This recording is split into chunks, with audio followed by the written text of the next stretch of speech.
welcome to my channel. In this channel we are going to discuss some topics of biology. So today we are going to start the new topic, new chapter in class 12, that is reproduction in organism. We are very much familiar with the term reproduction, which means it's a biological process of production of new organisms.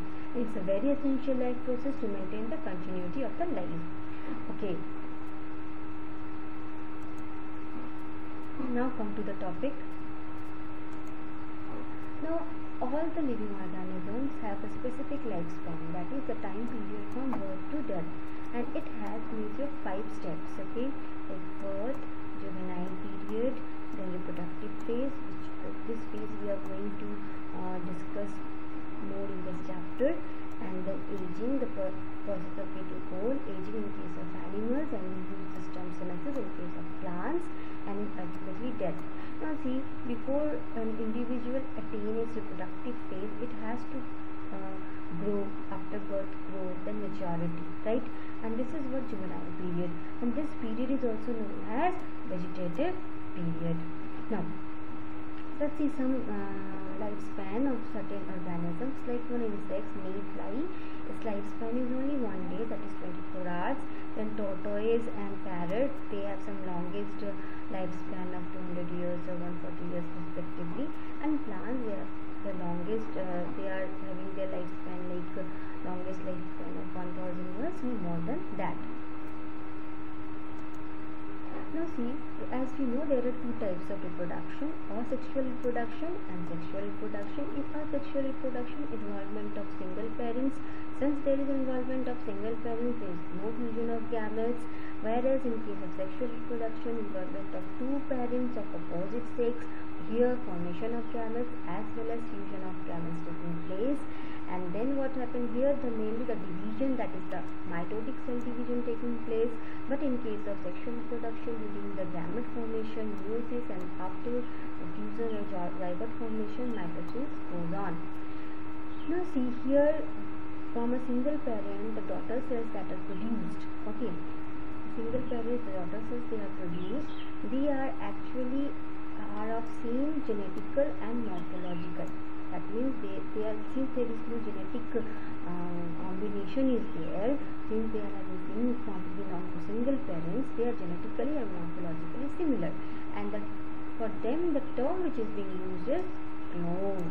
Okay, but on the other hand, in case of sexual reproduction, involvement of 2 parents, then 2 gene combination, the recombination taking place, and wherever, as we know, wherever a recombination, there is variation. Now come to the first, the asexual reproduction. Now in asexual reproduction, there are various types of asexual reproduction. First one is fission. The term fission means splitting. Okay, now fission, 2 types of fission, binary fission and multiple fission. In case of binary fission, what happening, the parent body is divided into 2 halves, and the daughter organism they are produced, they are totally independent. Here what happened, one important thing, that organisms that divide binary fission, they considered as immortal. Why they consider as immortal? Suppose this amoeba on binary fission, they produce 2 daughter cells. Now these 2 daughter cells again will produce 2 daughter cells. Here also these 2 daughter cells. Okay, and they will here, and they will again go on division. So you ultimately you will find there is no death, right? There is no death, and since there is no death, we consider it as immortal. Fine. Now next. Now in case of multiple fission, here the parent body divides into many daughter organisms. For example, in case of Plasmodium, that is malarial parasite, here what happened, first the nucleus will divide into various nuclei you will find, and then take some of the cytoplasm, and ultimately the outer cover protective wall, that is the cyst, will break, and the individual daughter cells will release out. This is the multiple fission. Now comes the another type, that is budding. Now what happens in budding? Budding is when a daughter organism is formed from a small projection, and this small projection is known as bud, and that's why it is budding. right? Now this budding process is of two types. This bud can form outside the body, then it is exogenous, and when it forms inside the body, it is endogenous. Now come towards the exogenous. Now the common examples like hydra and yeast. Here what happened? The buds are, or the outgrowth are externally on the body surface. Like here, you will see here it is externally producing. See, externally. Okay. And in case of hydra also, see here externally, and when ultimately it is now fully grown, it will detach from the parent. Now what happens during endogenous budding? Now endogenous budding, the example is spongilla, which is a fresh water sponge. Now here what happened? Now here some internal buds are produced, like see this type. Okay, this is the outer porous surface of a sponge. Okay, and this is the inner wall, and here are the buds. See, these are the buds, and these buds are known as granules, and these granules will come out from the opening of the skin. Okay, and now if we see the structure of the granule, what we will find?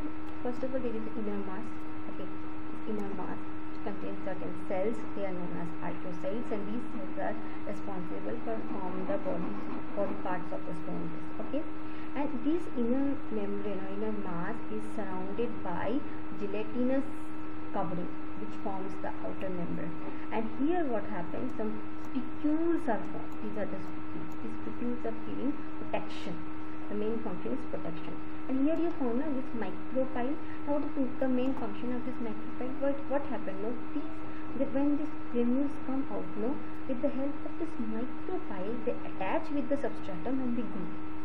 Okay, this is what endogenous budding in spongilla.